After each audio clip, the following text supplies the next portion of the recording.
Hello guys, I am कशिश। जैसे कि आपको पता है चैप्टर 4 क्लास 9 के स्ट्रक्चर ऑफ एटम की सीरीज स्टार्ट हो चुकी हैं। ऑलरेडी 3 पार्ट मतलब 1 2 3 पार्ट जा चुके हैं। मैं 4th पार्ट आज अपलोड कर दूँगी, तो प्लीज़ जिसने भी वो 3 पार्ट देखे नहीं हैं प्लीज़ वो जाके देखिए।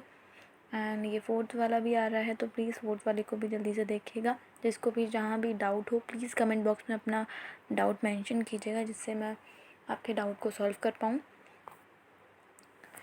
अपन ने देख लिया था Thompson model, Rutherford model, drawbacks of Rutherford.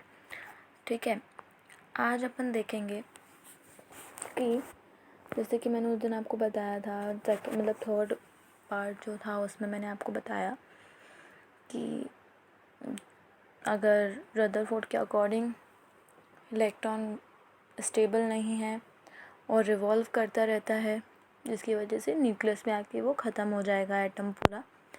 ये बताया था नील्स बोर ने इनकी कमियां कि आपकी मॉडल में ये कमियां हैं।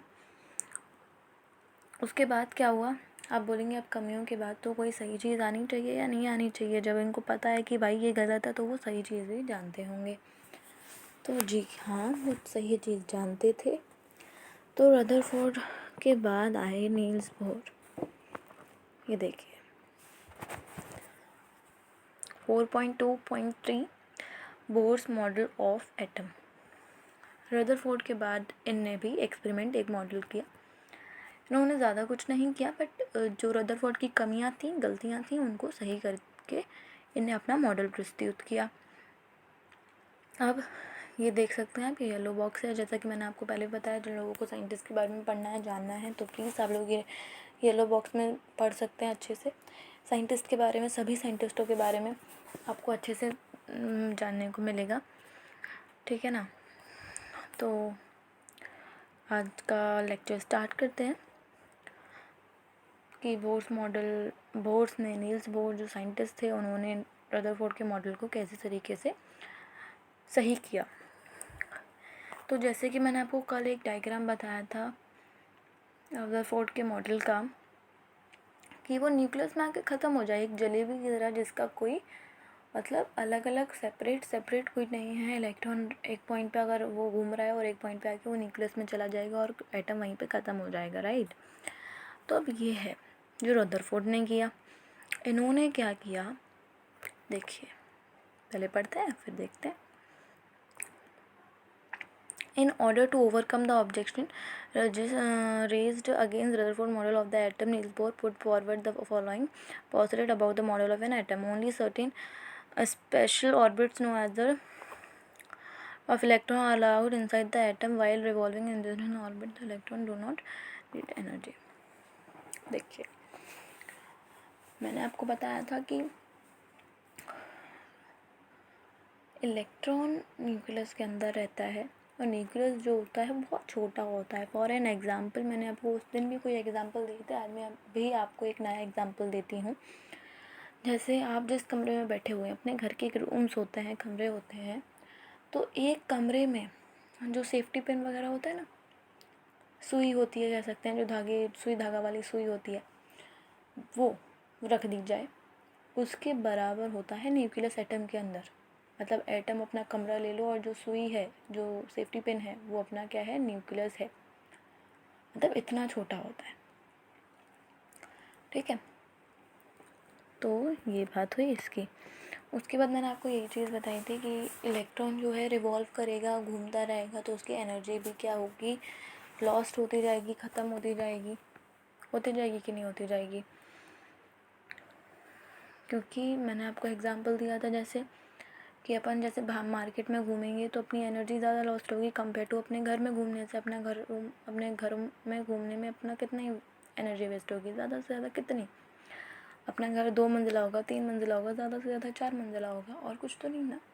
तो जितना भी होगा, पर कंपेयर टू मार्केट घूमना, अपनी एनर्जी कहाँ लॉस ज़्यादा होगी, मार्केट में होगी, घर में तो नहीं होगी ना उतनी। तो वही मैंने इन लोगों ने बोला, नील्स बोर ने बोला कि जो इलेक्ट्रॉन की एनर्जी है, भाई रदरफोर्ड के मॉडल में एनर्जी ज़्यादा लॉस्ट हो रही है और इलेक्ट्रॉन एनर्जी लॉस्ट हो जाएगी तो वो घूमना बंद हो जाएगा, वो ख़त्म हो जाएगा, फिर क्या ही बचेगा एटम के मॉडल में, कुछ नहीं बचेगा। तो इन्होंने बोला भाई ऐसा कोई काम करना है, ऐसा मॉडल बनाना है जिसमें एनर्जी लॉस ज़्यादा ना हो, उतनी ही वो रेडिएंट एनर्जी है वो अपनी लॉस ना करे इलेक्ट्रॉन। अगर वो उसकी एनर्जी ख़त्म हो जाएगी तो भाई रिवॉल्व कैसे करेगा, उसका काम ही घूमना है, ठीक है, तो वो काम नहीं कर पाएगा अपना। तो उन्होंने एक एक्सपेरिमेंट दिया, these orbit of shell are called energy level in atom are show in the figure. उन्होंने क्या किया, आपको कल एग्जांपल में मतलब डायग्राम में दिखाया था कि वो एक पॉइंट से ही घूम रहा था कंटिन्यूस जलेबी की तरह। अब इसमें क्या है, नील्स बोर ने क्या किया, इनके सेपरेट एक ऑर्बिटल्स बना दिए जिनका नाम उन्हें दे दिया एन शेल और के शेल। बीच में जो ब्लैक कलर का डॉट है उसको उन्हें न्यूक्लियस बोल दिया, ठीक है। अब ये n=4, n=3, n=2, n=1 करके इनकी एनर्जी लेवल बना दिए हैं, मतलब इनके सेपरेट घर। तो जो इलेक्ट्रॉन है वो एक दूसरे से टकराए ना, अपनी एनर्जी को ज़्यादा वेस्ट ना करें, उनकी एनर्जी ज़्यादा लॉस्ट ना हो, उनके पास रहे जिससे वो अच्छे से रिवॉल्व हो पाए और एटम ख़त्म ना हो, क्योंकि रदरफोर्ड के अकॉर्डिंग तो एटम ख़त्म हो जाता है एक पॉइंट पे आके। इसलिए नील्स बोर ने क्या किया, इनके सेपरेट घर बनाए। घर को इन्होंने बोला ऑर्बिट्स बोला गया, ठीक है, जिसको और भी बोलते हैं शेल भी बोलते हैं और कॉल्ड एनर्जी लेवल्स भी बोलते हैं, ठीक है। तो उनके नाम दिए N shell, M shell, L shell और के शेल, ठीक है, और ये बीच में न्यूक्लियस है, ठीक है। अब इससे क्या होगा, जो इलेक्ट्रॉन है अच्छे से रिवॉल्व हो पाएंगे, उनकी एनर्जी कम लॉस्ट होगी और एटम भी सही रहेगा, नहीं तो रदरफोर्ड के अकॉर्डिंग तो ख़त्म ही हो जाता। आप समझ गए इस बात को। These are orbital shell are represented by letter LMN और द नंबर ऑफ n=1 2 3 4। अभी इन्हें नंबर से अकॉर्डिंग भी दे दिया, अल्फ़ाबेट के अकॉर्डिंग भी इन्हें दे दिया है।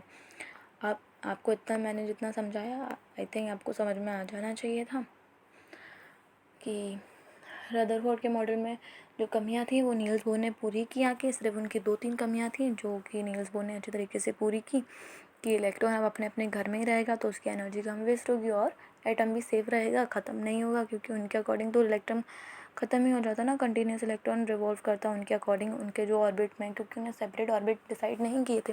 पर नील्स बोर ने क्या, उनके सेपरेट ऑर्बिटल डिसाइड किया, जिसकी वजह से वो अपने ऑर्बिट में ही रहेंगे, कहीं बाहर नहीं जा पाएंगे, जिसकी वजह से सब कुछ सेपरेट रहेगा। जैसे अपन अपने घर में सेपरेट रहते हैं, अच्छे से रहते हैं, सेफ़ रहते हैं, वैसे ही इलेक्ट्रॉन क्या है सेफ़ रहेंगे और उनकी एनर्जी की भी कम लॉस्ट होगी और वो अपने घर में अपने शेल में कंटिन्यूसली अच्छे से मूव कर पाएंगे, मतलब रिवॉल्व कर पाएंगे, ठीक है। तो यही था नील्स बोर का मॉडल, ठीक है। उसके बाद अपन अब नेक्स्ट लेक्चर जो होगा और 4.2.4 न्यूट्रॉन्स के बारे में डिस्कस करेंगे, उनके आगे के बारे में जानेंगे।